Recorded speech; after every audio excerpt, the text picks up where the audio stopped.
And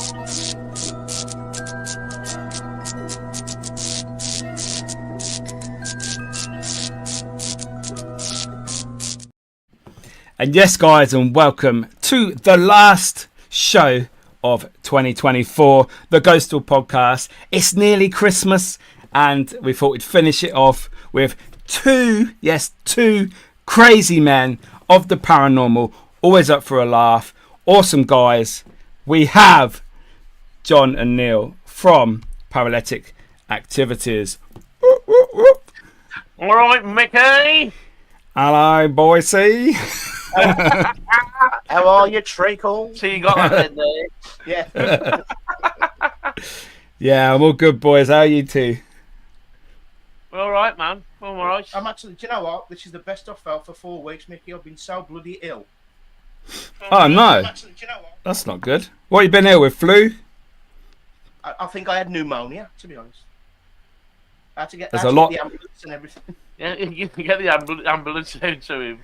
Oh, God. Well, it was no laughing matter. John. I couldn't breathe. I know that, but, you know. Yeah. It's been a whirlwind 3 weeks, but, you know, we're back on form. We've done our podcast the other night, and now we're ready to shed some fun into yours, Miki. And you're the last one of the year, so Yes. it's all good. Cash back. The Christmas is here, Miki. Next week. Ho. Yeah. I know. How quickly has it come round? Shocking. Neil said that the other week. There was some ladies of the night at the top of his road, and he drove past. What did you say to me I again? went the window down. There's, of course, where I live, there's actually prostitutes up and down the street, basically. Well, and I went the window down. Thought I'd give them some cheer, like, you know. There's three at the top of the street, and I went, ho, ho, ho. Man, there's an oil burn off your windscreen. Big Christmas Eve, you know what I mean? Yeah. So, what beverages have you got this evening, boys? Anything special? Yes. Neil, what you got? Well, I'm on a strict diet, Miki. I've lost Right. 1.5 pounds, so I'm doing all right. And it's Christmas. If I can get through Christmas, I can get through anything. So I've got pineapple vodka with cloudy lemonade. Believe it or not. Sounds nice. No, it is nice. He's been on more diets than Vanessa Feltz. I have, yeah. He once went on the Atkins diet years ago, but he put weight on. He got it wrong. He went on the Ron Atkinson diet. Yeah. Oh dear. I'm on the beer. Bought me from your birthday. Oh, nice. What is it, John? I have no idea. Neil. I don't know either. It's wet. Yeah, basically. I'm on the Baileys tonight, so ching ching. Baileys. Straight Baileys, or is it a bit of a mixture? No, it's just straight. Gay Baileys. What can you get? Gay Baileys? No, well, you got Baileys and... look at Baby Guinness or Baby. Oh, yeah. You know, I've got that new Pina Colada Baileys, which is absolutely hooker. They make so many different flavours every year, don't they? Some of them Yeah. look well nice. I know. Unbelievable. So, yeah, heading away from the alcohol at the moment. We may come back to that in a bit. So, obviously, paranormal. Yeah. How did you guys get started in the paranormal? What sparked the interest initially? Neil, I'll take this one first because obviously... I'll take it first, Miki, because I kind of started when I was about 13, 14. Wow. I didn't really go out investigating, but my cousin had a book, and it was called the Myths and Legends and Folklore of Great Britain. It was a Reader's Digest thing at the time. Big, massive, thick black book. And it all went about things like the Pendle Witches, the Lambton Worm, things like that. But the one I must have read about 10 times was about ball erectory. And it just fascinated me. And seeing the writings of Marianne on the wall, I'm thinking, bloody hell, ghosts are real? I mean, how terrifying could it be to be in that building at ball erectory? And I read it and read it. And I just fell in love with kind of paranormal and all that at the time. I was mainly into horror.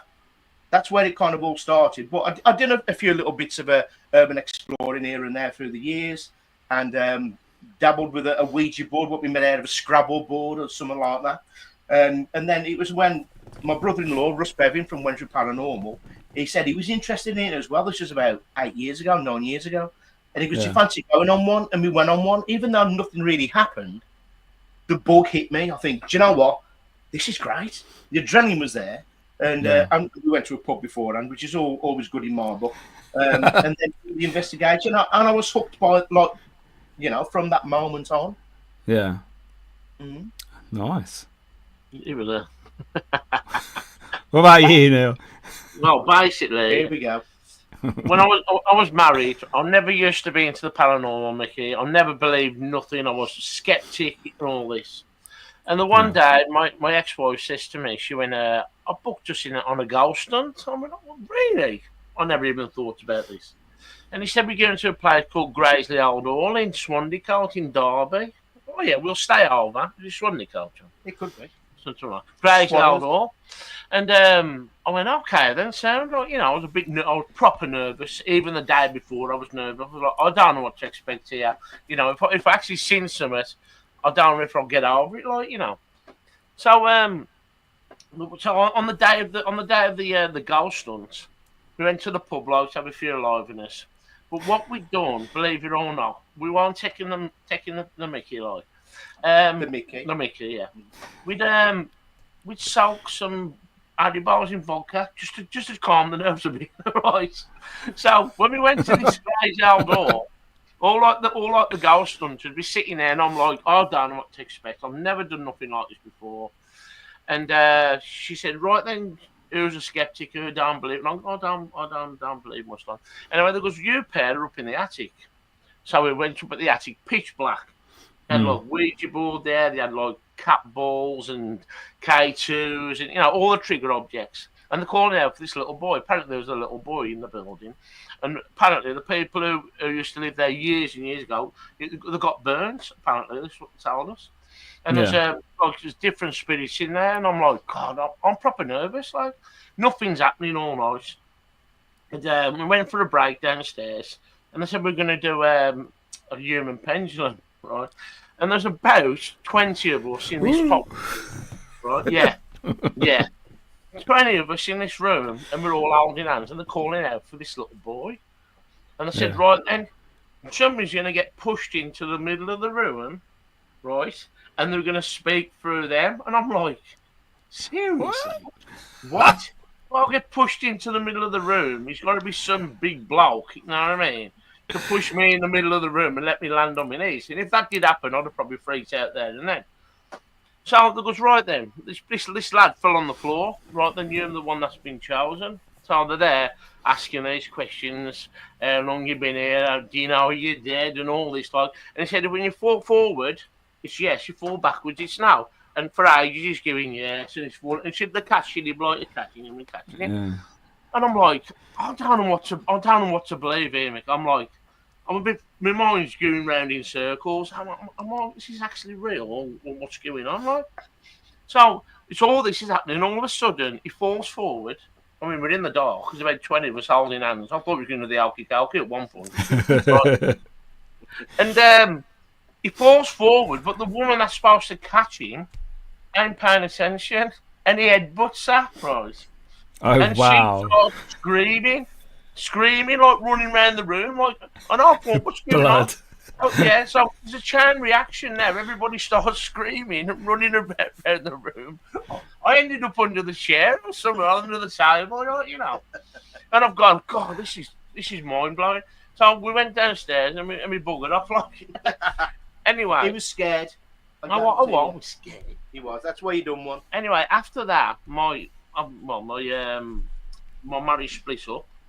And then I was going through a bit of a bad time, and John said to me, hey, do you fancy coming with me and Russell when we paranormal, And I'm like, oh, all right then. And I went with them, and I really, really enjoyed it. Went to some great places like Guy's Cliffs and all that.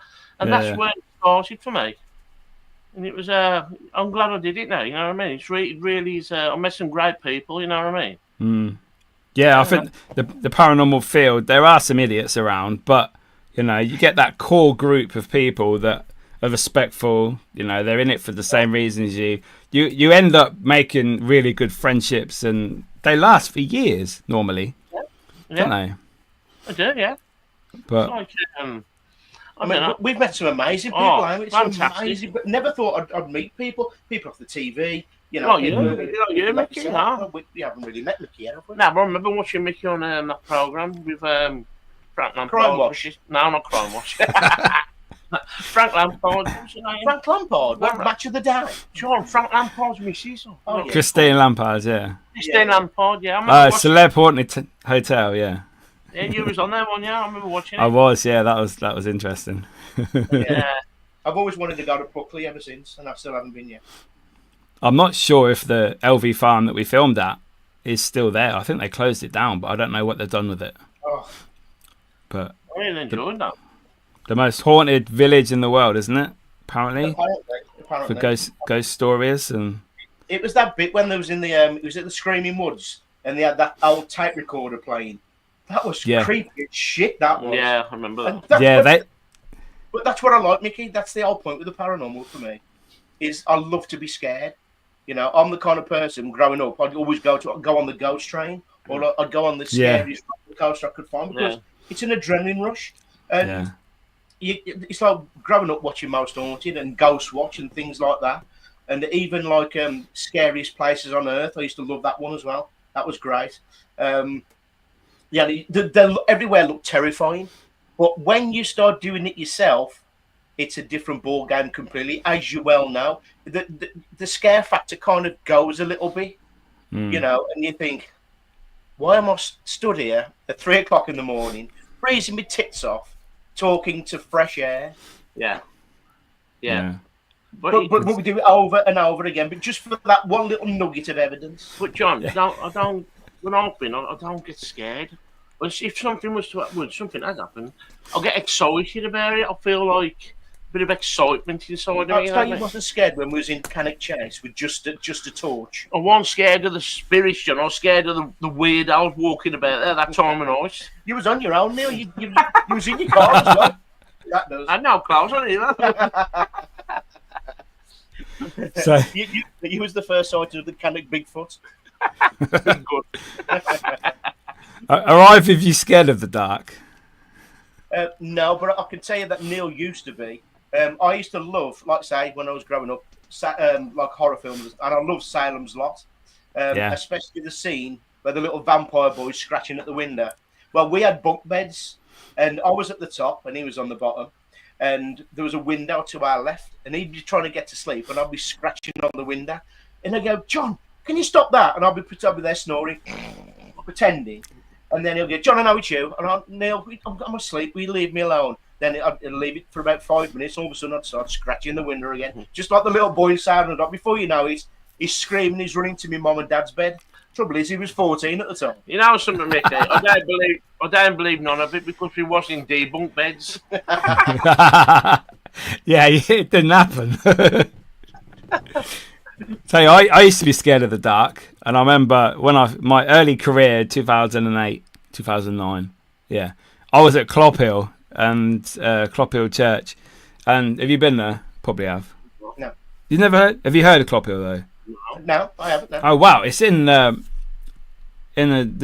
Bedfordshire area, so it's a little village called Clophill, and there used to be like a satanic, satanic church there. All graffiti, all the Satan stuff. They used to do dark rituals there, grave robbing. They used to take the bones out of the graves, use them for sacrifice, all this, birds and stuff. Really bad, dark stuff. And the top bit is a church, and then you walk down, and they've taken all the graves, like the headstones, off of the grass area surrounding the church, and they've put them all the way around the outside of the wall. Of the churchyard, and then at the bottom there's like a new grave area, and I was down the bottom and someone said to me, why don't you go up there and do like a little lone vigil in the church? And I'm like, well, I don't want to, I'm scared. And I thought fucking hell, I love this, I can't do this if I'm scared. I have to, however my mind works, I need to get rid of this. So I took my camera. It really helps with a camera because you've got something to focus on, Yeah. So I took my camera up there. I was shitting myself. I was so scared, but I did it for about 10 minutes. Ever since then, I'm not scared of the dark. And I think it's obviously all in the mind, which a lot of the paranormal is. What you see, what you hear, what you feel. You know, how your brain interprets evidence and things that are happening to you.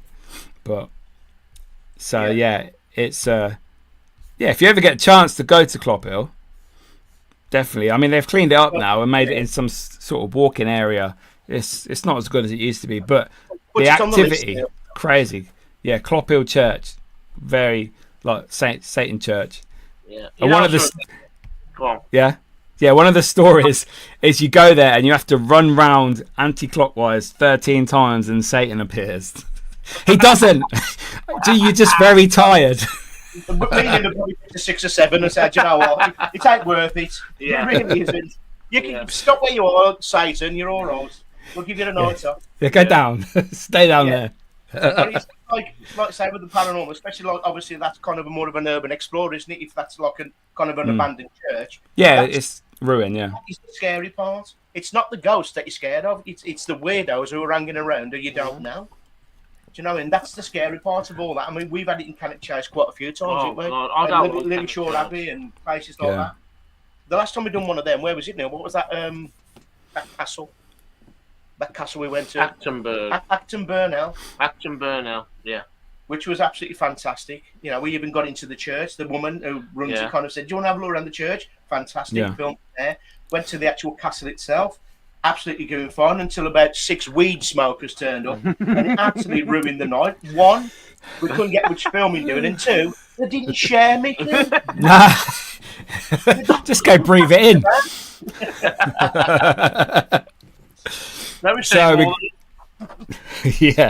So just say hello to a few people. We got Falco in the house, a regular. We've got Mr. Rocky Amadeus, Kevin Mr. Kev Kerr. Right, mate. Mark Williams is here. The paranormal gentleman, as I've always called him. Yeah, we have Reach Beyond Paranormal. Hello, welcome, first time. Yeah, this will be on the channel. It'll be on. You can watch it whenever after it's finished recording. So yeah, hello, SK, another regular. Nice to see you tonight. But yeah, so around the Clophill area, you got Clophill Church, you got Houghton House, which is an Ampthill, another little village of Bedford, and you've got Cold Christmas, which is Mark. Where is Cold Christmas? I've never been there, but it's like the 3. You have the trilogy within quite a close area. We have heard about Cold Christmas Church on many occasions. From Mr. Dead Cold, Mark Boner. Yeah, he's been there a few times. Yeah. And he always says it like this, Miki. Welcome to Cold Christmas Church. It's got a wicked voice, hasn't he? Yeah, Mr. Freeze. He's in a new Jurassic Park video. I don't know. Who is it? He's doing the opening credits. So, what's your favourite type of haunted location? Obviously, you got castles, pubs, manor houses, abandons. What is, if you could go to one, what would your favourite be? Oh, well, obviously, we love pubs. That's kind of where we are. Is like haunted pubs. I mean, I always say there is nothing better than going to a supposed haunted pub, sitting down by a roaring fire with a candle, having a nice frothy beer and some salty snacks, and talking about ghost stories, especially if the ghost stories are in the pub you're in. To me, that is a fantastic, in the words of Gary Barlow, that's what I call a fantastic day. Yeah, I did think that because you have your haunted pub crawl on YouTube, your videos when you go out to different pubs. Yeah, some of them are quite funny. I do like them. Well, this is. I mean, we done one on Saturday, didn't we? We went to the good old fashioned Dudley. We went to the Mad O'Rourke's Pie Factory. We went to the old courthouse, which used to be an old courthouse, which is now a Black Country Ales. We went to Imley Hall Hotel, and the ghost stories are really good, and the beers are even better. Yeah. So yeah, we're going to be putting a video out in the next couple of days. Yeah, so look out for people. Paraletic Activities on YouTube. You'll do for me. And I suppose the more beer you drink, the more ghosts you see, innit? Yeah, well, people think we're alcoholics, you know. We're not. For some reason, we just all we do. We had the one beer, we advertise it, you know, and whatever, Yeah. and we give a rating on it. But like that's just in the name, eh? Paralytic Activities. That's a great, that's uniqueness about you guys. No one else is doing it, really. So when we went to Derby Jail and we was talking to Richard Felix, he loved the idea because he kind of does that with his Derby ghost walks. Yeah. And he goes, "Oh, that's brilliant. And obviously we done one in Derby with Wayne Truman and Richard Felix, which was a great day. Wasn't it? I loved it. I did. Fascinating. Yeah. And plus we're on by 7, which is great for us, especially in Needs His Beauty Sleep.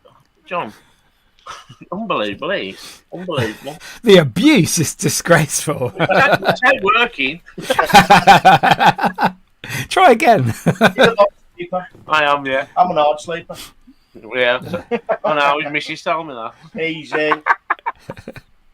Yeah, talking about being home early, I said to you guys before we started, I was at Devil Bridge the other week with Mark Williams, who's in the chat. And the best thing for me is this time of year when you're out ghost hunting, especially when it's outside, it gets dark at 4 o'clock. Yeah.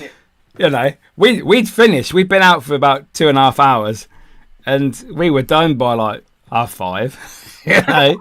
It's like, wow, we got loads of filming done. We had a great investigation, apart from trees flying at us. But it was, this time of year, it's brilliant. You can get home, have some food. It is. I mean, a lot of people think Halloween is kind of the spooky season, but back in the day, it was Christmas. Christmas was classed as the spooky season. Christmas ghosts, Scrooge, and all that. I mean, there's songs there. They sing about telling ghost stories and Krampus and that. And I mean, Christmas is probably more of a spooky season than Halloween, because Halloween was just about burning fires back in the day. Yeah, there is so many local folklore Christmas stories about ghosts and spirits that, like you say, Christmas is the time. Halloween just seems to be, obviously it's a real thing, but like more Americanized compared to what it used to be originally. Yeah. But Christmas has always been Christmas. You have your presents, you have Jesus, and then you have the ghost stories. Yeah. Exactly. And obviously, Krampus comes and takes little kids and adults and puts them in chains and whips them to death. I mean, lovely. Fantastic. But yeah, so what is your favourite haunted pub in the UK that you? Well, there's more because what I do as a job. I do go to a lot of pubs because I do a lot of sign writing for pubs and stuff. And I've been to that many coach houses around the country, and everyone's got a ghost story. It's like I'll go into a building, and I'll go, "Yeah, here's John. I'm here to do your signs for you. How old is the building? Is it haunted? And can I go down your cellar?" And that's that's how I kind of introduce myself. And therefore, the people who work there tell me all these stories about previous owners have saw this and this has happened here. But there's been that many where there's kind of even a courthouse there, or there's still a noose hanging from the ceiling in a trapdoor, which they can't open because obviously they're not allowed to touch it because of whatever it's called. And there's that many buildings with coach houses and what they call it, where the bishops used to hide. Bishop tunnels? Yes. Priest holes. Priest holes. That many pubs like wells and glass floors where there's holes going down. And that to me is fascinating. I think even though castles and that have got so much history and they're old as shit, I think pubs is where all the energy is. The amount of people, especially rapscallions and highwaymen and pirates, what have been through these, but murderers and rapists and all the energy what go through pubs, especially old ones from the 14th, 15th century, there has got to be some energies left there. There's got to be. Yeah. And, I just love that. A lot of these brothers have got marks on them and they're still there today. Yeah. And we're lucky in the Midlands because there's quite a few. I mean, our local pub, the Ye Olde Leathern Bottle, 1510. 1510, that is, and it's 5 minutes from us. And, yeah. Wow. And we caught a photo down there before on Gemma's party, and we just can't work out. Yeah. It was the most weirdest photo I've ever seen in my life. If I can find it, I'll send it to you. Honestly, it's so strange. And whether it was paranormal. Whether it was just a person, I don't but know, it was the John. palest, It was greyest person I've ever saw looking through a window. And I even said to the owner, "Who is this person?" He goes, "I've never saw that in my life. Never saw that person in my life." We asked the regulars. Don't know. Yeah. We didn't see her the rest of the evening. We don't know where she come from, Mickey. Honestly, it was so weird. It's just the colour of her, the way. Yeah, she looked transparent. Well, not transparent, but really grey and ill. Yeah. You know, and not right for a party, really. She should come out when she's better. I know, yeah. Well, no one's seen her since. Funny that she might be dead. But it ties in with what I witnessed at Ghostoul Mansion. I was at Ghostoul Mansion. It was a public evening. I was with Russ, and it was 2:00 in the morning. We were in the wine cellar, what goes under the ground.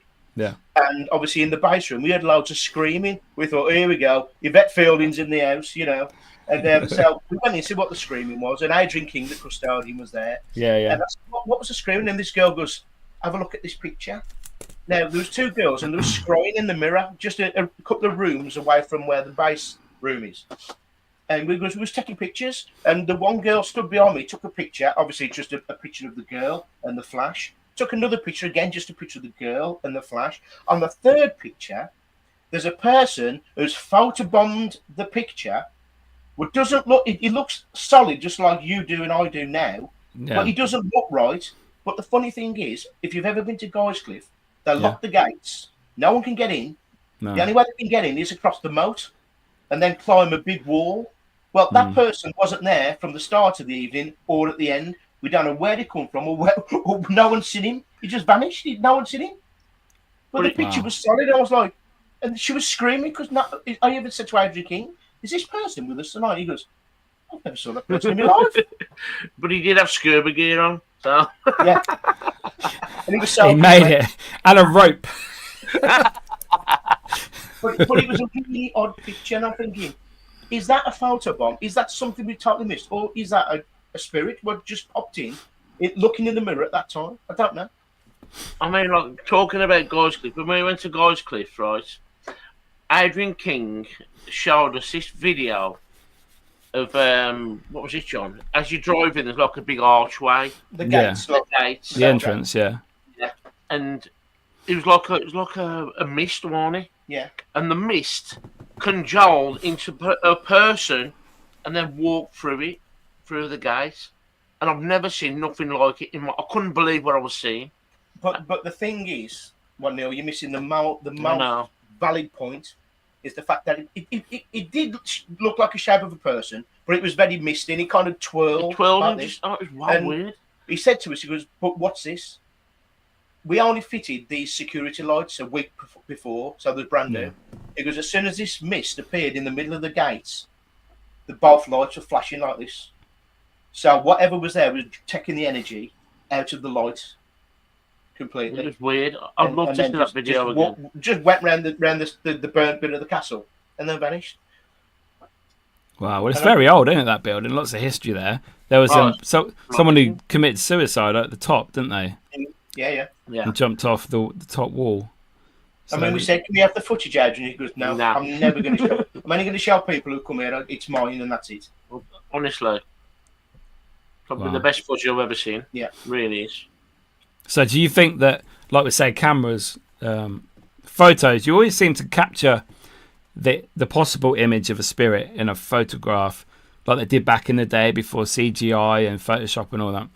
But no one ever really catches them on video. Do you think there's a reason for that? Do you think that the video cameras that we use now, whether they're really expensive ones or the crap basic ones, do you think that we're either not allowed to see it? Spirits, like there's a spirit rule, you can't see us until you die. You can't capture us anyway. Whereas in photographs, they seem to be more common.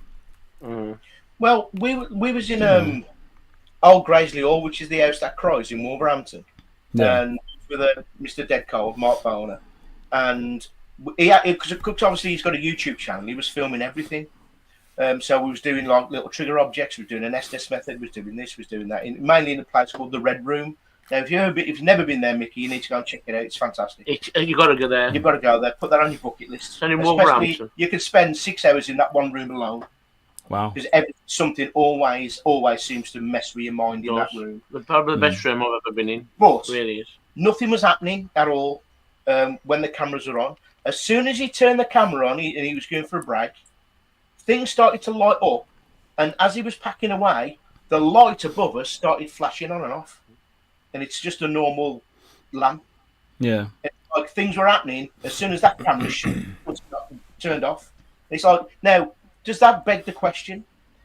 Do spirits need a different kind of energy to manifest or appear? And we're using an energy when it comes to cameras and this, that, and the other. Therefore, the energy is going elsewhere. I don't know. But it happens quite a... It's like you go into a building and your batteries will die like this. Yeah. Something's draining them. What it is, I don't know. We was in a Woodchester mansion, and I've got a portable TV. We call it Carol Ann from Poltergeist. And it's battery operated, which is perfect. Oh, wow. That's good. It's battery operated. So I spent £20 on batteries about that big, the massive. Car battery. Needed 8 of them. Telly, 20 quid. I put it into the cellar at Woodchester, right at the back where there's supposed to be that elemental. And I've turn seen it that. on, put it straight into white noise, poltergeist all the way. Here we go. Carry on, do your stuff. I only walked to the entrance, gone, dead. Wouldn't turn back on again. Wow. So done. either nicked all the energy, or it's like you ain't using that. Yeah. I don't know what it was, because it never worked again since. So them batteries just was gone, and I had to throw them away. So when you took it out of that location, it didn't suddenly come back to life like a lot of cameras do now. No. What? Wow. Yeah. Totally. Just drained completely. That's crazy. Yeah. So we have a question from Alan. What is the scariest place that you've been to? I would probably say, me personally, there's two, and the one actually met you there, whether you remember or not. It was when the big paranormal event of the year was at the village in Mansfield. Paraletic 1.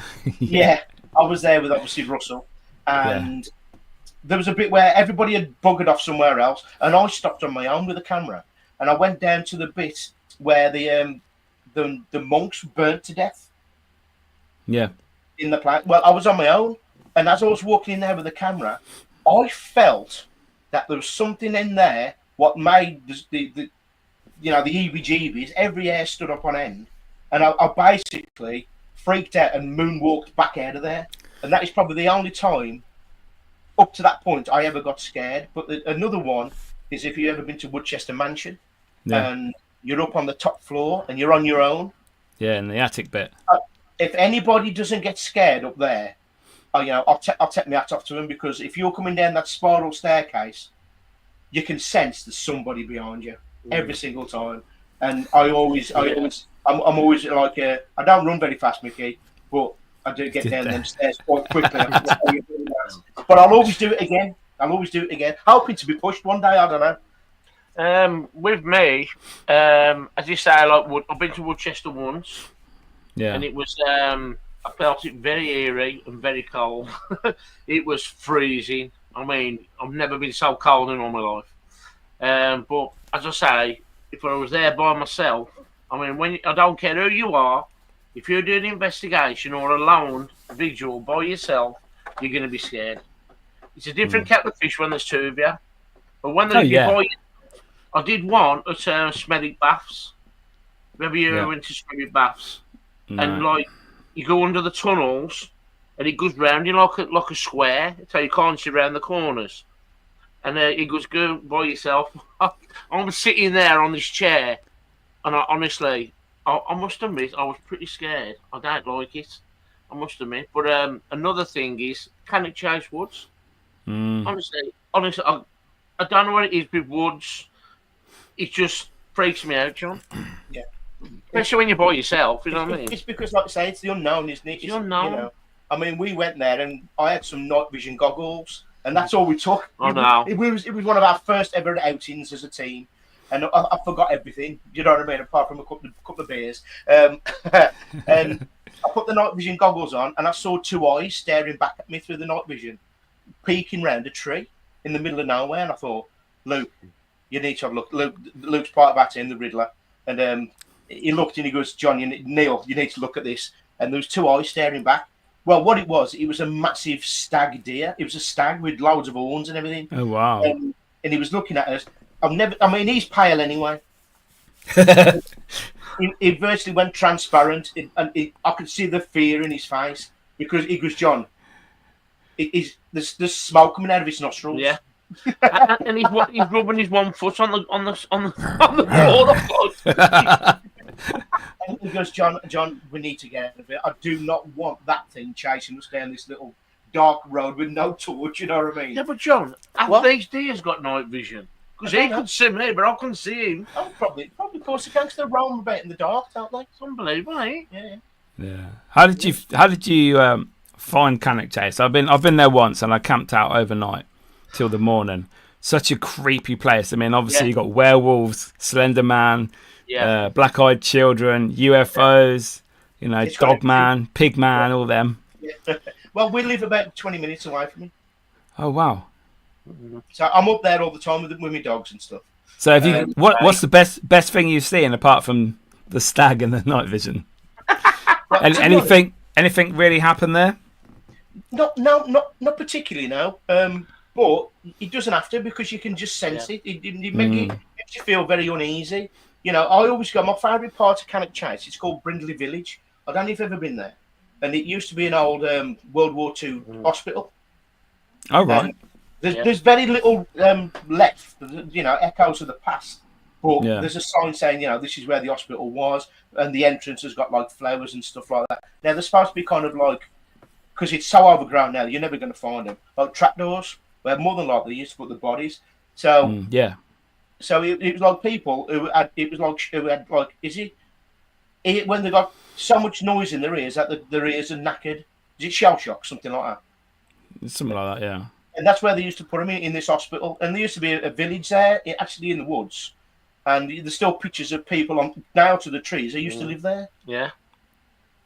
And things like that. It's really interesting to go and wander in and have a look. Also, you've got the Castle Ring as well. Here you go, Mickey. Message us and we'll take you. Yeah, they've got the Castle Ring around them. Yeah, the Castle Ring is just like 10 minutes away from there as well, which is an old Iron Age fort. And that's supposed to have a lot of paganism gone there in the past and stuff. And a lot of people have saw, like you said, the black-eyed children and this, that, and the other down there. And the Pig Man. The Pig Man. I don't believe in the Pig Man, I must admit. Yeah. No, it's a bit too far, isn't it? Next time I go, I ain't going to take no equipment. I'm just going to take a frying pan. You know what I mean? Bit of bacon.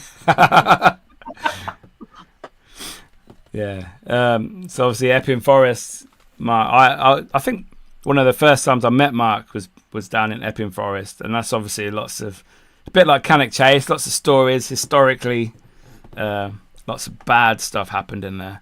I'm not sure about all the cryptids that are supposed to be like in Cannock. But talking about that, I love them.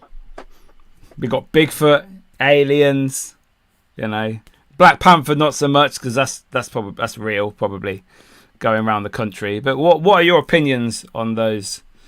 A Loch Ness monster as well. Well, I've got a theory, and anybody can shoot me down in the comments. I believe that Bigfoot is real and the Loch Ness monster is real, but not in the way we think it is. It's like that. The humans as a race, we love to exaggerate the truth. A fisherman goes fishing, he catches a £2 carp. When he's back at the pub, it's a £10 carp. Do you know what I mean? Yeah. And so, with all the kind of like the cave tunnels and how vast the forests are in America, for all we know, there could be still kind of primates down there. All raggedy. They haven't had a wash or a comb in ages, and brushed their teeth for a while, and they look a bit like scary, and they probably are quite big, which could be like 4 foot, 5 foot. So there could be kind of primates down there, but obviously when a human sees them, they're not 5 foot anymore; they're 8 foot. And they've got the glowing eyes, and they got claws, and they're picking trees up and throwing it at people. So I'm not saying Bigfoot is just a name given to them, but maybe there is truth behind it all. Same as Loch Ness. I know there's a fact that there is supposed to be loads of eels in Loch Ness. There could be one actually giant eel in Loch Ness. So a Loch Ness monster could be real, but it could be just a massive fuck off eel. Yeah. You know, because it's so deep there, and there's going to be such an abundance of food, and he's probably been just scoffing every single minute he's down. He's just huge, basically. But you never know, John. You never know. You never know. You know, I mean, I'd love cryptids and that to be real. I mean, a lot of people I speak to, especially Russ, I keep mentioning Russ, he believes they are aliens, what come down, they do a bit of like predator hunting, and then go back off. That's a bit far. The Bigfoots? Yeah, the Bigfoots, I've heard of that. I've heard of that. Many people in America actually believe that. And that's not my opinion, but like I said to you boys before, I think, I do think Bigfoot is possibly real. But the only thing that would dissuade me from that is the fact you never find a carcass. But I have heard opinions that when they die, they come from intergalactic, and they come in, they take the body, and they vanish again into another universe. Yeah. So, that is, quite similar to what Russ is on about. Or the Bigfoot, the little foot, and the middle foot, and the mama foot, they eat the carcass. You know. It could be that, and they use the bones for weapons. I don't know. Drumsticks. But I've got a question for you, Mickey. Okay. So I know that you said you've seen an apparition, but what would you rather see? A full-blown apparition in your face, an alien, or a cryptid? You got one choice. What would you love to see in the flesh? Well, even not if it's a ghost in the flesh, but you know what I mean. It depends on what the alien in what form it took. If it landed in a field behind my house, it's flying saucer, and he opened the door, then that. Yeah. But Loch Ness, for me, I've always liked Loch Ness. Maybe seeing Loch Ness monster, possibly. Yeah. I think I've seen loads of apparitions, so for me, that's nothing new really. As good as it is, and some people have never seen them, I think the Loch Ness monster would be like a wow moment. I think for me. Most definitely. Yeah, I'd probably Bigfoot for me. I'd love to see Bigfoot or something like that. Yeah. But then with Loch Ness, you presume it's a creature because it's in the middle of the water. In Bigfoot in the forest, it could be like a man in a suit. You'd have to capture it first. Yeah. Just to be sure, I suppose. But then, like you say, just getting that glimpse of a Bigfoot with your own eyes or on a picture you take, I think that'd be brilliant. It would. I'd love that. Mark wants to see Bigfoot. Yeah, there's got to be some truth. There's got to be. 100%. But then, talking about Bigfoot, when I was in Epping Forest, I actually forgot this. I had a tree trunk thrown at me. It was thrown at me behind me. I didn't see it. My camera was facing forwards, but there was about 4 or 5 people that saw this tree. You heard the crack, and then it just landed behind me. There you go. Yeah, I totally forgot about that. It could be a Cockney Bigfoot somewhere. Off Towie. Yeah. So we've got another question from Reach Beyond Paranormal. Will you guys be filming more investigations? Do you know what? We're not planning at this moment in time. Obviously, Christmas just round the corner, but because of kind of what we're doing now, we're going to the haunted pubs. We've got some plans. We were supposed to go to Bewdley on Saturday with the paranormal detectives, but they've got COVID, so we had to cancel that. That's why we went to Dudley instead. Okay. Hopefully, we're going to meet Beardo in his own hometown, and he's going to take us to 3 haunted pubs over there. And then we're going to Nottingham to meet up with Don't Scare Claire Glover. We're going to go out and check out like the ye old trip to Jerusalem, the ye old Solitude, and another couple. And we're just going to have a blast doing it. And hopefully, we're going to go to where Mark Boner lives. He lives up in where's he live, Neil? Tring. Tring. Which ain't far from Cold Christmas Church, isn't it? Yeah, down south. Yeah. So yeah, we're meeting up with all these people we've met through the paranormal, and we're going to go out and have a good old-fashioned paranormal ghost stories with a few hours, telling stories and having a blast doing it. That's what we do now. We enjoy doing it. It's great. Yeah, but I think we still will do an investigation now and again, especially places we've never been. It's like I've never been to the Skirridin, which is shocking, really. No, nor have I. No. You know, it's a pub. It's an haunted pub. I've never been there. Crazy. Apparently, it's very active as well. Yeah, I can imagine. And there's a graveyard just behind it as well. Mm-hmm. Lorraine's in the house. What's your puddings? She's always bloody late. Thought it was on Bessie. Right, Lonza. So, Falco, the Beast of Bodmin Moor. Yeah, that's because my family are Cornish, so I grew up in Cornwall. So, obviously, the Black Panther of Bodmin, for me, like Loch Ness, was part of my childhood, really. So, I would love to see that. It's an awesome story. Yeah. I mean, I love Bodmin. You know, I've been to the Jamaica Inn a couple of times, which I've never investigated it. I've only done like an haunted pub crawl. I went to Bodmin, went to Bodmin Jail, and I went to this old pub in the town called the Hole in the Wall, which is probably the strangest pub I've ever been in. But like I say, haunted to shit, and that's what I love. But I love Jamaica Inn. It's up there in my top 3 of best pubs I've been in. It's like if you could create a haunted location, you know, you've got the stories of Jamaica Inn. It's so old, what it looks like, you know, the myths and the legends of Cornwall. It's like it's the perfect place, isn't it? Mm. And it's a pub. Yeah. And there's nothing around it, Mickey. You know, it's just basically just there in a field. Yeah. And you got some stocks outside as well, haven't you? Yeah, put you in them. Yeah. I've already been in them. Yeah, there's a queue. Wait till that's about that in. Put the padlock on. You ain't getting out. Still in the tin.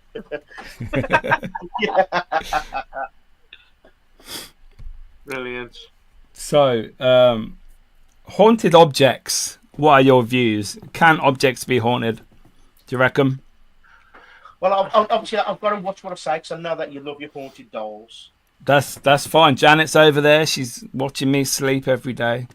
Cursing me. She's actually peeking over your shoulder as we speak. Do you know what, Mickey? I don't know. I don't know. The jury's out for me. But I'd love to think that anything can have an attachment. Yeah. I've never witnessed anything personally. No. But, you know, I've watched a lot of documentaries about haunted objects, especially the one I watched recently. What was it called? I can't remember what it was called. The Unbinding, I think it was.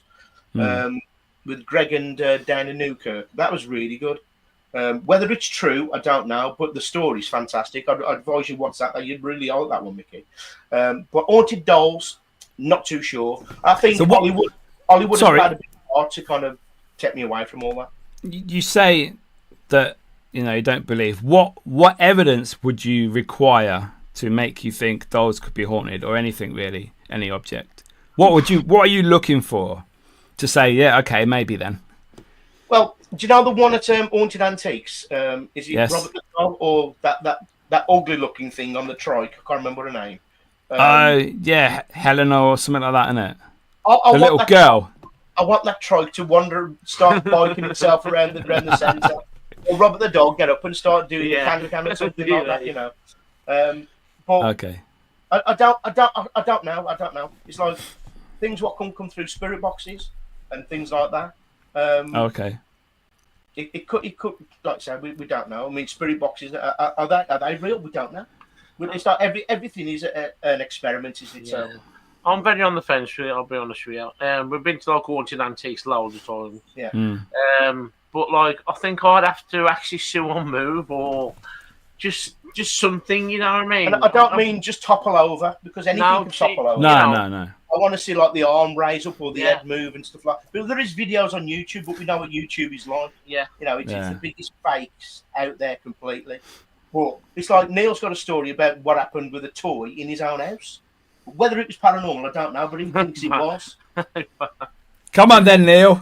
Over to you. You got to cut the minutes, Neil, because he's already done 50. So you need to quickly run this story through because when it started, you don't know where to stop. Basically, my ex-wife used to say my lad used to play with a little boy in his bedroom and all this. I never believed none of it. And then one day, she's kicking me, going, "Can you hear that?" I'm like, "What?" And I got stood on the landing, and all I could hear is, "Ring around the roses, the pocket." I'm going, I've got shivers from head to toe. I'm like, "What is that?" He says, "Well, Brownie's got a toy downstairs. You have to press his hand to activate it." So who's pressed his hand for one? He said, "The little boy," and all this. I ain't taking none of this. So I'm getting really scared now. I've got goosebumps, if you know what I mean. So I went, "What it is?" I thought, somebody's broke in and they pressed the hand on the toy and it's gone off. Or something weird is happening out there. Yeah. So I thought, if anybody's down there, I'm going to freak them out. I used to have like a boxing punch bag hanging from the loft. The ceiling. From the ceiling. And what I did, I put the boxing gear on, put the gloves on, right? And I thought, if there's anybody down there, I'm going to freak them out, like, you know. And all I could find was a pair of curling tongs. I'm going to perm his hair if he was there, like, you know, it's just as a weapon, like. So I'm there, creeping down the stairs like this, you know, ready. I kick the door in, and I'm there, like, throwing all these punches, and there's nothing there. But there's this doll just staring at me, still going, "Ring around the rosy." Honest to God, I wish there was somebody in there because it proper freaked me out. And to this day, I still don't know what it was. So I was that freak's out by it. I picked the toy up, went outside in the back garden and lobbed it over next door. And it was still singing "Ring Around the Rosy." No, it was singing "I Am in the Roses." I am in the roses. I am in them there. And honestly, it was so weird. I was like, what the hell, man? I was going to say, has it done it since? But if you got rid of it, then probably not. Well, next door dog ripped it up, so... Fair enough. Now the dog's possessed. Yeah. Just stares at you over the fence. It's possessed. Barking it. Oh, so talking about stories, is there any famous cases or locations that you think the stories have been exaggerated, that are fake? That's a load of rubbish. That didn't happen. To be honest, I think they've all been exaggerated. Every single one of them. It's like the Enfield haunting. I believe maybe something did happen at the Enfield haunting, but it got so blown out of proportion completely. Especially when the newspapers got involved, and then Ed and Lorraine. I can never say Lorraine, can I? It's your tongue, John. Ed and Lorraine Warren ventured over, even though they had nothing to do with it. It blew out of proportion, and obviously Janet and her sister was caught faking, and this, that, and the other.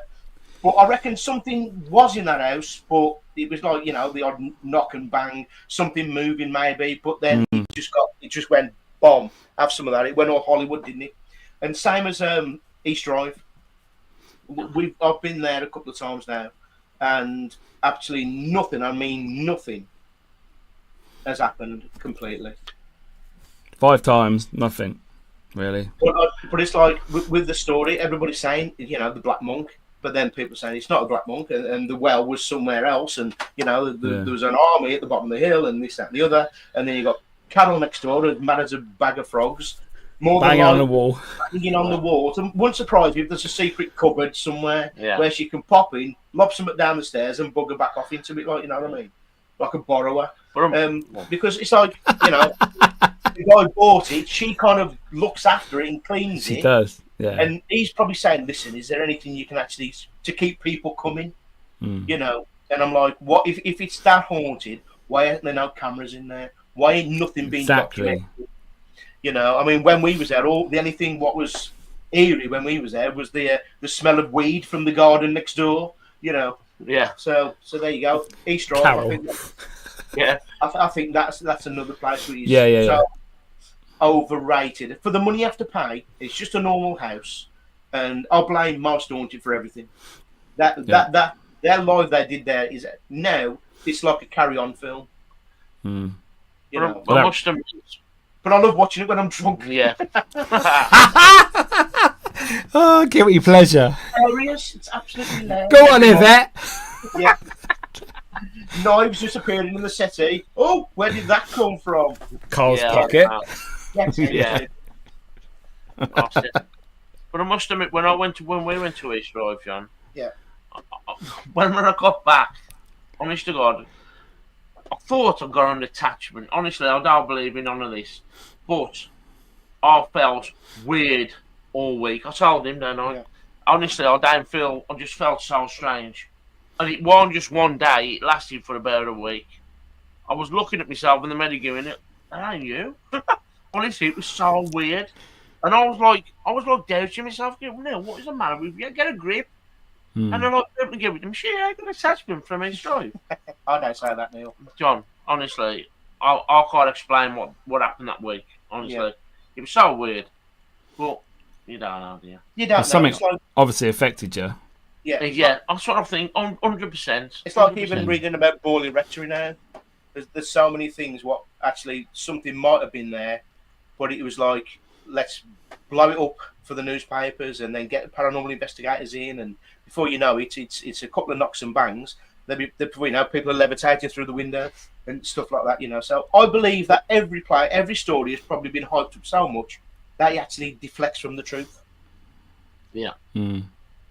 So, are demons real, boys? No. I don't even think. I think the word demon was kind of just made up, wasn't it? Really. From the church, the opposite of angels. Yeah, I think anybody who says they've got a demon attachment, or they've got the voices in my head saying the devil made me do it, I think they've just got really bad thoughts and the conjuring up these things in their own mind to tell them to do this, so that they'll be doolally tapped in the first place. Yeah. So no, I don't believe in demons, but anybody can say, it could be demonic. Now that could be down just to do a very bad spirit. If you're a bad person when you're alive, you're going to be a bad person in the spirit world, aren't you? And I think that's where kind of the demonic thing comes from. Yeah, because every TV show has a demon in, isn't it? All that stuff. Yeah. The UK show that we have, that's full of imps and little gremlins and Lord, demons and stuff. I mean, we watched one where an imp went up someone's jacksie. Yeah, because it's just gone up my arse. Yeah. What the bloody hell's going on here? It was called "Out My Arse Is Haunted." Yeah, that was it. Send in a priest. Jane up my Harris. I love you, boys. Lovely woman. Yeah. Lovely woman. But going back to the demon thing, Mickey, it's like it all stemmed from the 70s. It's like, I've said it on our show, I don't think there'll ever be another Amateurville. I don't think there'll ever be another Enfield. And I don't think there'll be another East Drive. Because there's that many cameras now. There's that many kind of things and apps and this, that and the other. Back then, they had nothing. So they could actually say anything they wanted to. Because nothing was really filmed or caught. And it was probably easy to fake back then because the camera quality was so bad. So I don't think we'll ever have anything like that again. Yeah, but look at it this way. Now, how many investigations have you been on that something's moved? I've had a couple, not many, but something's moved. Something falls off. Oh, that's technically poltergeist activity. But back in the day, it wasn't common. No one did ghost hunts really. Very few people did. So when something happened and they were hearing bangs, which are probably the pipes, they were blown up so much, and then the press got involved, and then suddenly you've got an Enfield case, things like that. And nowadays you just wouldn't have it. You'd be like, oh, look at this activity, that's well good. This chair moved. Instead of like, oh my God, there's something in my house, I need to get some help in. Most people would sort of do it themselves. Yeah, it's like, I think we are so desensitized to it now. Yes, as well. Yes. Yeah. It's like it's kind of the norm, especially with like social media and that. There's places out there what are getting like 10 bits of activity a night every time they go out, and it's like, come on, we like yourself and Mark and people in the chat and Kev Kerr been doing it for years and years and years, and they can tell you now that it's nothing like that whatsoever. No matter where you go, you're lucky to get one little gold nugget. You can say, do you know what? I don't know what that was. That is fantastic, and that's worth the journey. and the hours of charging and of your equipment and carrying it and driving and lack of sleep and this, that, and the other. That one little nugget is like, keeps you going. Yeah. But it's like the people who get like 10, especially the lives, people who do lives, they do my tits in. They do my tits in. Everything's a ghost, everything, even though they're in an abandoned place. What probably hasn't even been said it's haunted anyway. No. You know? And it's like, come on. So, I think TikTok's worse for that. Yeah. TikTok is really bad. You know, I'm not calling their audience gullible, but they're gullible, you know. Yeah, very gullible. There's so many people that, if they have a following on TikTok, we can do paranormal because people love it. And then the audience doesn't really know, like, the paranormal field from the TV even. Like, the people that do YouTube paranormal, that's a different level to TikTok. Yeah, you know. it is. And I think some of the crap I've seen on TikTok is shocking. Yeah. It's like, what is that? Especially, and it is. It's embarrassing, really. You know. It's like, no offense to anybody, but I mean, I've always said it's like, I'd say, I know because I know it's a big percentage, this, Mickey, but there's a lot of people that more than ever. There's millions of people now doing paranormal stuff. There is, It's so saturated. So if I say to you, there is only probably 10% of people out there who actually do it for the right reasons, without faking it, without worrying about numbers and likes and clicks and views and this, that, and the other. And it's the 80 to 90%, in my opinion, that are kind of like, the way I see it, it's like when people go out LARPing, they're pretending to have a medieval fight. And I think a lot of paranormal stuff is basically paranormal LARPing. They're creating it themselves just for the likes, the clicks, the views, and this, that, and the other. And that's what it's like pantomime in a lot of places, a lot of things that you see.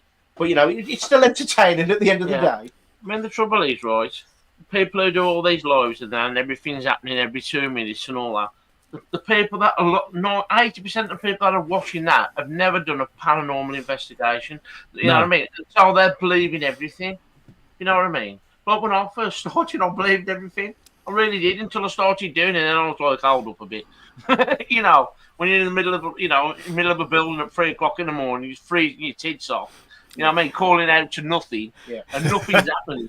You know, you're like a Ouija board, and it's not moving because you're with a person you trust. Yeah, and you know, it's like, and I'm like, 90% of the people who are watching it are believing what they are doing, and it's you know, that's what it is these days. Well, it's like, I think it was about a year ago, Mickey, I was getting very despondent with the paranormal field because I was going out, doing all this work, doing all the charging, missing home, lacking sleep, costing us a bloody fortune, and I thought, do you know what? I think I've had enough now. But I've done it now for 6-7 years, on and off. I've probably done it longer, but that's another story. But we went to the Haunted Museum in Stoke, and something happened that night what dragged me back in. And I'm like, even though to some people it's not a lot, but to us I think it's massive, because there was definitely a voice caught on the video. Well, it was caught on Luke's phone, to be honest, and it's definitely a woman whispering to a question I've just asked. And I sent it around to people, and I even sent it to Eamon Van Harris, who's got probably some of the best equipment, who can actually find out what the voice was. And he kind of stated, he thinks it says, they can't see us. So make of that what you will. It's hard to hear on YouTube, but when you turn the volume up, you can hear a faint woman whispering. And to me, that is like, that's gold carrot. You know, because it's genuine. It's not fake. We haven't done anything to it because we don't even respond to it, so we didn't know it was even there at the time. So that dragged me back in, Mickey. Yeah, I think we all go through phases like that where you do too much or not enough sometimes, and for whatever reason you can't get out there to do investigations. But the buzz is always there. The attraction's always there. The hope. I think it's all down to hope. Like, you have a couple of crap investigations, or maybe the next one will get some evidence, like your EVP and your voice. Yeah. And, you know, most of the time you don't really. But there's always that hope, you know. It's a hobby at the end of the day. Yeah. You know, I was going to ask you boys how you feel about the paranormal paranormal field at the moment, and how toxic it is sometimes. And you got to remember, this is a hobby. This is not serious. This is not my business against your business. You know, most people do it as a hobby. Yeah. You know, grow up. It is a hobby. Just get on and enjoy it. And if you don't enjoy it, don't do it no more. Or change the way you do things, like we have at the moment. We're doing our own little thing, you know. But yeah, there's no room for, you know, all the toxic stuff and this, that, and the other. And I'm better than you. But the one thing what really grates me more than anything, it's like, I'll send you the audio afterwards. I'll send it, see what you think. Well, it's an actual video, really.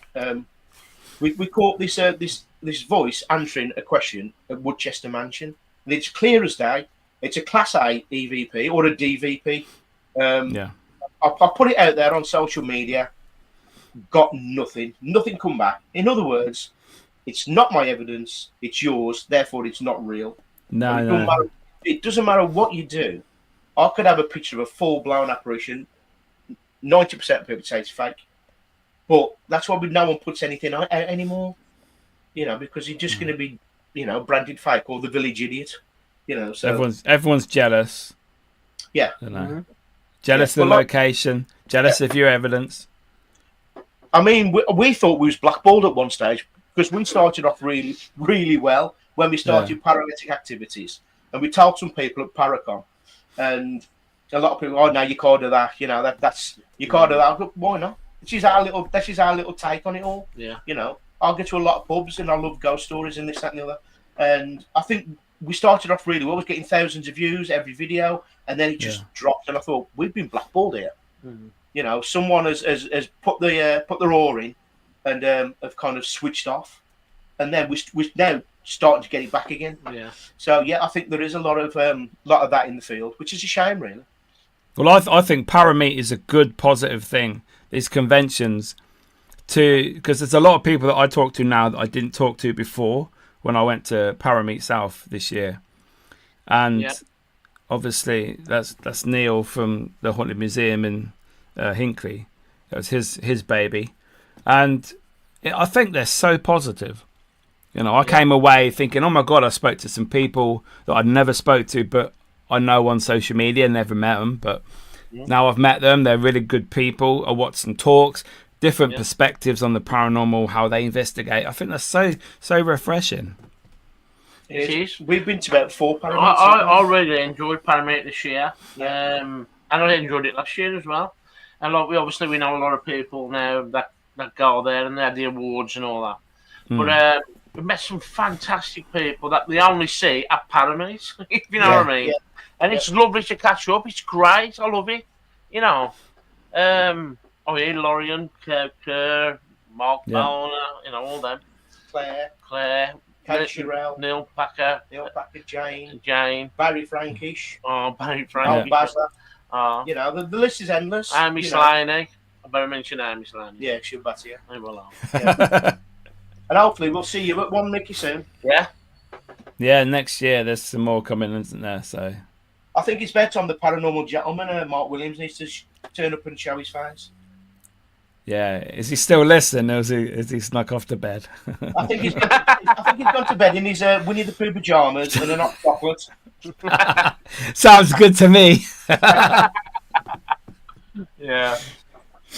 So, is there anyone in the field that you'd like to work with but haven't yet for whatever reason? Any investigator, that could be on TV, it could be just another team. Is there anyone that you'd like to but haven't had the opportunity yet? We used to ask a similar question, didn't we? You know, I'd love to work with you, Miki. That'd be a good night out. But famous or well, I mean, it could be either. Obviously, some people want to work with TV people just to see what it's like. Yeah. I mean, personally, I'd like to. Even though I know he's a bit mad, Dan Aykroyd. I'd love to spend the night with him, doing a bit of investigating with Dan Aykroyd. Yeah. He's been into the paranormal for years and years and years, and so is his dad apparently. But people like Jack Osborne. I've met Greg and Dana Newkirk, so I'd love to meet them because there was their conversation was fantastic. But I don't know, Neil. What do you think? I don't know. I met Sarah Wyman. Yeah. Right. But I was at a rave at the time, and she was there. Yeah. You know, I've never done it. Yeah, Like, Phil and Sarah, because they're genuine as well, Yeah. and the way they do their investigations are fantastic. You know, here we are. This is what, if anything happens, bonus. If it down to tough, and that's the way Yeah, it should I can vouch for them. I've worked with them on Are You Haunted for 2 series now, and they are very genuine. So Nice people. But like I said, Yeah. we work with Mark Boner. I wouldn't mind. I mean, the Ouija brothers as well. We've had them on our show, but we haven't actually done an investigation. That'd be cool because, like, you know, they're local to us anyway. Yeah. You know, so seems the Midlands is a hot spot for you guys. It really is. yeah. You know, we went to a Stratford upon Avon the other day. Get your words out, son. Oh yeah, strap Tell on. you what.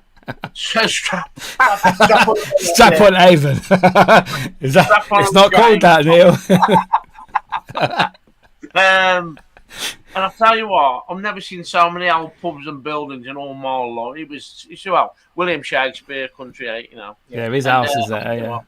I would love to go up there and get some of them old pubs and just look at some of the buildings because it was just I was blown away by it, to be honest. Yeah, the history in some of these old pubs are fantastic. You know, so that's what we love. That's what we love, Mickey. And if you can have a good ale and some salty snacks, you know, happy days. Give him another drink, quick. Come on, Neil. Get your pineapple vodka out. Oh yeah. So, obviously, you guys love going out drinking with your paranormal investigations. Do you have a pre-investigation ritual, though? Is there something that you need to do, or maybe some music you play in the car to the location, or is it just have a few bevies and then get on it? Well, when we was actually investigating, we'd have one beer. We'd go to a pub. I was always the pub finder. Even when we went to paranormal, that was my job.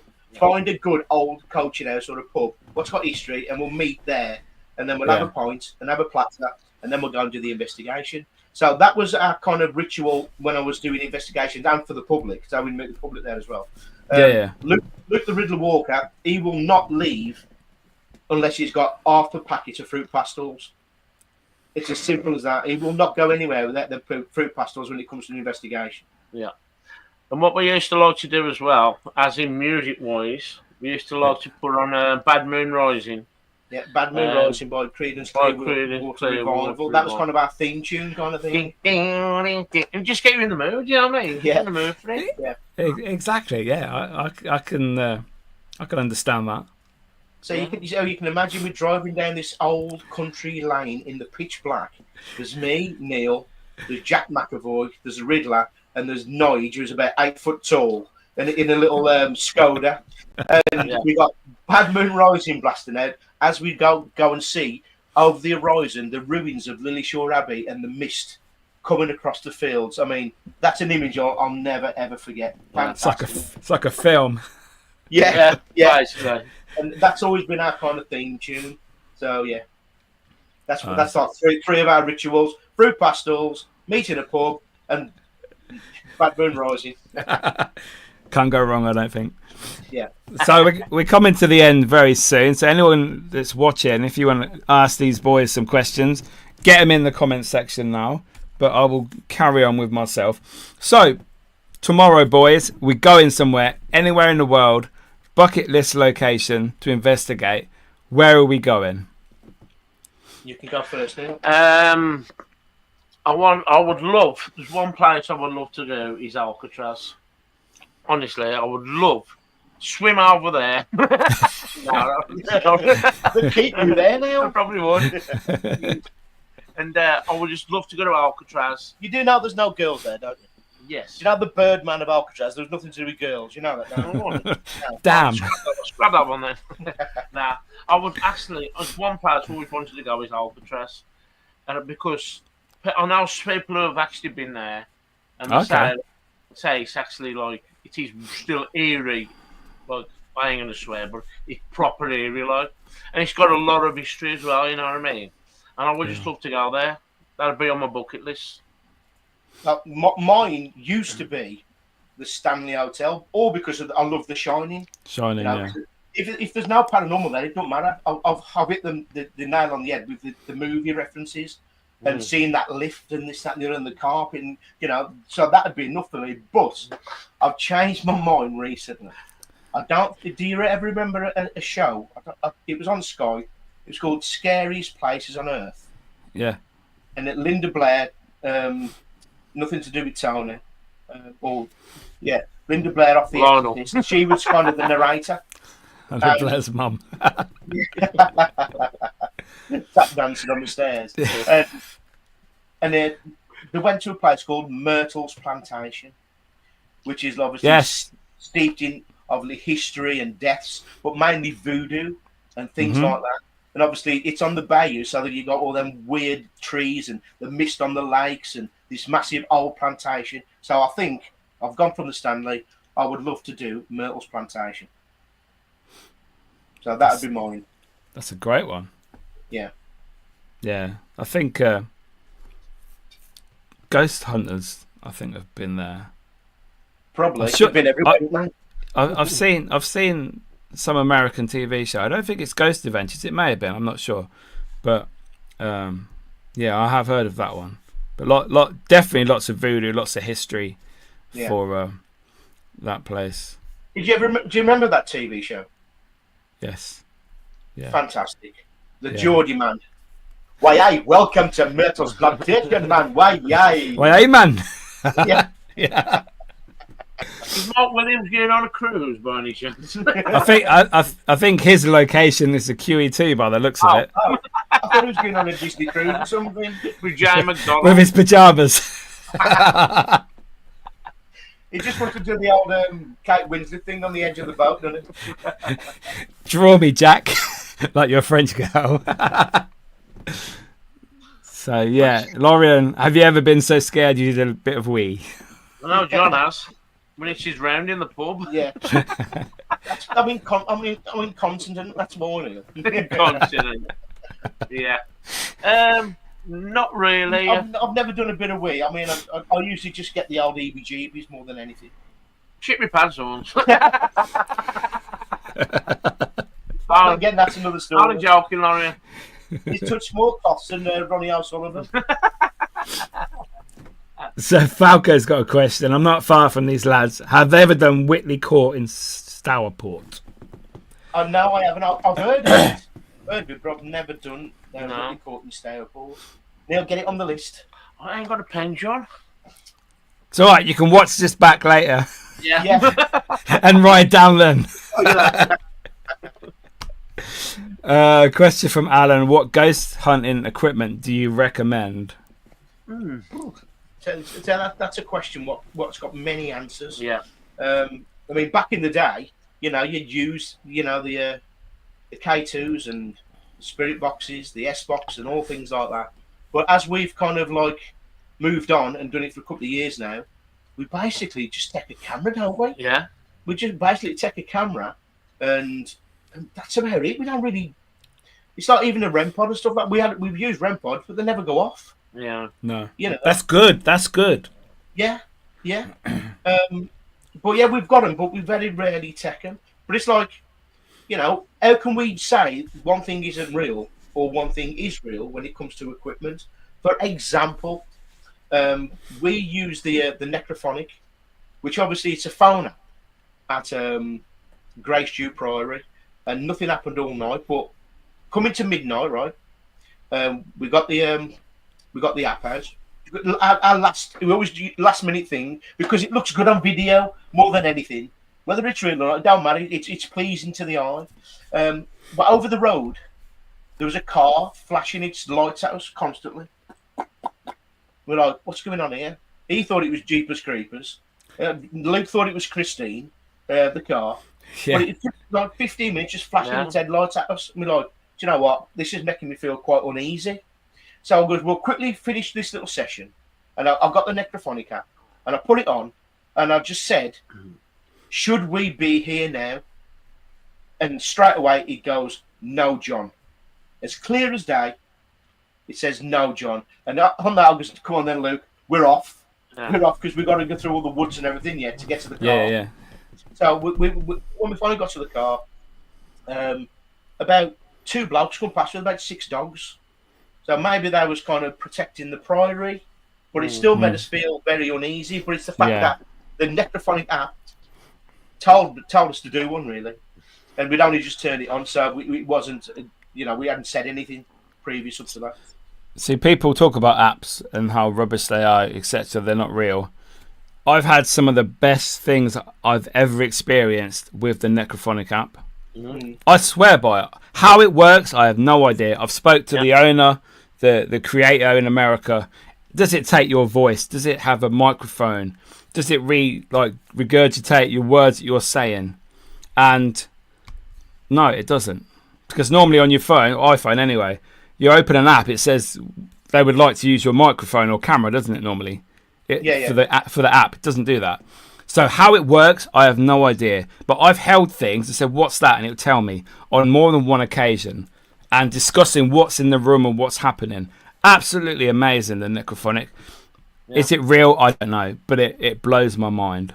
So I mean, at one point he said all of our names, didn't he? Yeah, I've had that as well, yeah. In Woodchester Mansion, like Neil and John, like what? But it's like, I mean, obviously, I'm not saying it is paranormal at all. No. It's just another experiment, I mean, you can't judge people on what they want to use or how they want to use it, unless it's a cat ball, But, leave it. If you want to use them, you use them. It's totally up to you. It's what you enjoy at the end of the day. Exactly, It's an hobby. If you enjoy it and you believe it, that's fine. But don't tell me it's 100% ghost spirit. No, it's not. It's not. It's another interpretation of what could be. So. Yeah. So I saw Mark using his the other week. He hasn't got a SIM in his phone, so he doesn't get like the 4G and the Wi-Fi, and it still comes through with some amazing things. So yeah. Well, a question from Kev: are you guys believers? So that's the holy grail question, isn't it? Can I tell you my theory? Yep. Is it your theory or your thoughts? John, this is what I think. Okay. I've been in places when Lorien was there, in the Red Room, in the House That Cries in Wolverhampton. Yeah. I'll tell you what, that room is probably one of the best rooms I've ever been in. And they're doing all these experiments and what have you. And things have happened in that room that I simply can't explain. There was one point, Lorien put some lights, what do you call it, John? Them lights on the wall, like laser beam things on the wall. Laser grid, yeah. Laser grid. And they were saying like there was a spirit in the corner or something in the corner of the room. And every light went out, like something was blocking the light. And then all of a sudden, the whole room lit back up. And I'm like, I just couldn't explain that. I actually said it with my own eyes, you know what I mean? I was like, what the hell? What has just got in front of that laser grid? That's what it's for. That's what it's supposed to do, yeah. Yeah. I was trying to mean, there's things like that I can't explain. And there's things that happen, and it happens for about a few minutes, and then it buggers off. You know what I mean? You can't see nothing. You just get weird feelings or whatever. Yeah, I'll get weird sensations. I'll be honest with you, especially after a curry. John, sure. Right, I get weird, and that is all I can say about the paranormal, because I've never seen an apparition. I've never seen something fly off the shelf. I've never seen stuff like that. That is what I've experienced, and that's why I'm a part believer, because I don't know what it actually is. No, I think me, Miki. I think I'm a very. I know it's another what everybody says. I'm a skeptical believer. I believe there's something. What it is, I don't know. I've witnessed too many things that I can't explain. I may have seen an apparition, but then again, I may not have. I still to this day don't know what I saw. So yeah, I think I'm a skeptical believer, but I would love to be a believer. I'd love to see something just to say yes, I've saw a ghost. I'm happy. I can sleep better. Which sounds really weird. If you see a ghost, you can sleep better. But But I think I've witnessed too many things to say there is nothing. I think there is something. What it is, I don't know. And until I see something which gives me that validation, I think I'm happy with that. I'm happy being a skeptical believer, because whatever, like say, you've saw apparitions, fan bloody tastic. They're your sightings. No one can ever take that away from you, you know. But I'm still waiting for that little kind of it's like a lottery win, isn't it? Really. Yeah. But I have witnessed some weird stuff. What I saw at that pub in lockdown, to this day, I still can't explain it. Whether it was my mind, whether I was tripping on paint, or I was just tired, I don't know. But what I saw, it's weird, very weird. And most people I know, who've actually seen apparitions and seen ghosts and seen this, that, and the other, are people who have never done a paranormal investigation. Just random people. Say, well, I've seen one. You know, and they tell us his story. Like some old bloke sitting on a stool in a pub, you know, and he'll tell you like a story about what he's seen years and years ago, you know. So that's their story, and they believe that. So, Mr. Dead Cold's in the house. All right, Mark. Why, yeah, man. Do you know what? He does a fantastic impression of Hulk Hogan. I know. Oh, God. Does he? He even ripped his shirt off. He did, yeah. Hulkamaniacs. Yeah. The dead cold maniacs. So, boys, my last question to you. If you could get rid of one thing in the paranormal, so it's gone forever, what would it be? Jesus. Something you hate about the paranormal. Can be anything. I have quite a lot of things in paranormal, to be honest, but I can narrow it down to a few things. One, obviously, TikTok and social media fakers. That does my tits in. Not the ones what are quite obvious. The ones, especially, there's a couple of teams in this country who only do it on YouTube, and their videos are so fake, but they're still admitted to this day that they're not fake. But you can just tell. You can tell. And it does my head in. And also, another thing is, a lot of these kind of companies that take the public out, I've been on quite a few, and they've always got a core following. There's always people who go to them all the time. And there's a few out there, and it does become like a cult following. These leaders could actually say anything, and they believe it all. Yes, and I think the naivety and how gullible some people are is probably worse than the people who are blatantly faking it. Do you know what I mean? I think that's what gets my goat a little bit. Yeah. So, fakers and people who are that gullible, they will believe anything. Yeah, there's one thing that really gets me. You know, I'm not knocking people at all. You know, I know pop paranormal. I'm very good. I'm not very good, actually. You know, I've been on like quite a few paranormal investigations. I've got a bit of experience under my belt, apart from my belly. Anyway, but but people, I think everything's an orb. Oh yeah. I'm sure. Look at all the orbs around you. It's just got to be. It's frustrating because you say to them, "Look, it's 99% dust." You know what I mean? If you catch a proper orb, man, it's got to be something special. You know what I mean? Well, it's like we saw it live once, didn't we, Neil? And this guy, I'm not mentioning no names. He went to a graveyard, and he kept saying there was a ghost in front of his camera, and all it was is his camera kept going out of focus because he had a shit camera. And he kept saying, "There's a ghost in. Please, can you step back, please? Please, can you tell me where you are?" It was just his camera going in and out of focus. I'm like, this is ridiculous. But he believed in it. He want his audience, who was watching, all three of them, was believing it as well. Yeah. You know what I mean? And it's like, that's the kind of thing I'm on about, where they're so naive and gullible that they believe actually everything is a ghost.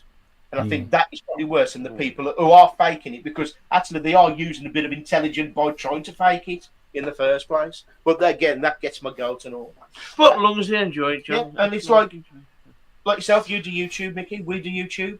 None of us get the views we deserve. There's people out there who blatantly fake stuff. Yeah, that's it. And get all the views, and it's like, come on.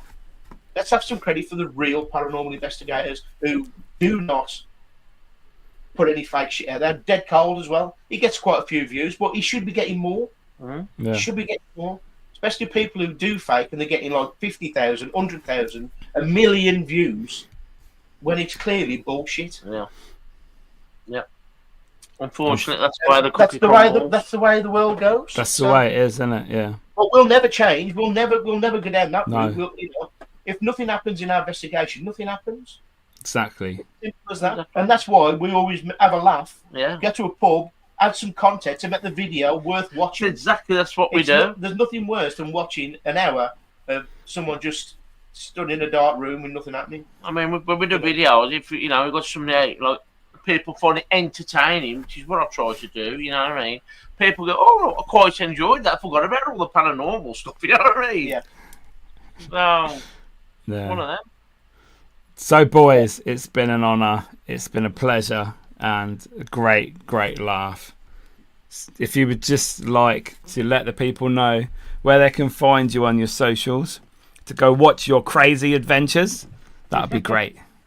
Now, I'd let Neil tell you, but he hasn't got a bloody clue. I don't want. No. He just turns up.